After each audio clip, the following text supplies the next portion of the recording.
these young people that if everyone were to be unjust, if everyone manipulated rules to suit their own interests, no one could be sure of benefit from justice. Nobody would be secure, and this was likely to harm all of them.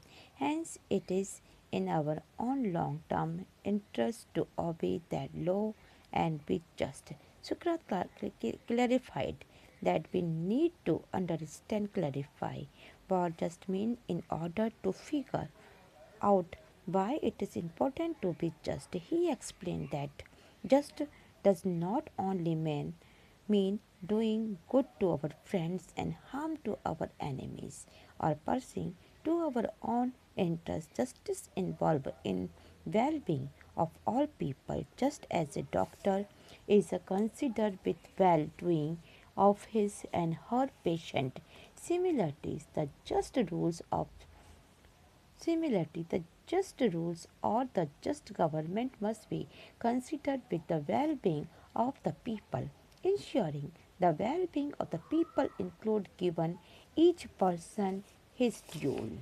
कि सुकरात उन younger peoples के बारे में याद दिलाता है कि यदि हर कोई अन्याय हो जाए, यदि हर आदमी अपने स्वार्थ के लिए कानून के साथ खिलवाड़ करे, तो किसी के लिए भी अनजस्ट से लाभ पाने की गारंटी नहीं रहेगी।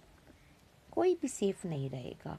इसलिए पॉसिबल है कि हमको सबको नुकसान पहुंचे। इसलिए हमारा हमारा हित इसी में है कि हम लॉ का पालन करें और जस्टिस बने। तो सुकरात ने ये कहा है कि हमें जजमेंट के इस अर्थ को स्पष्ट रूप से समझने की ज़रूरत है, ताकि हम ये देख सकें कि न्याय संगत होना क्यों महत्वपूर्ण है।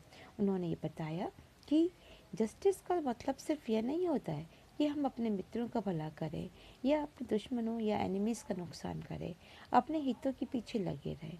जस्टिस तमाम उन लोगों की भलाई में निहित होती है, जैसे कि एक डॉक्टर है अपने सभी पेशेंट की भलाई की चिंता करता है। उसी तरह जो हमारा रूलर है या किंग है या गवर्नमेंट है, उसे भी जनता की भलाई की चिंता करनी होगी। जनता की भलाई को सुनिश्चित करना होगा और हर व्यक्ति को उसका वाजिब हिस्सा देना, उसमें शामिल होना चाहिए।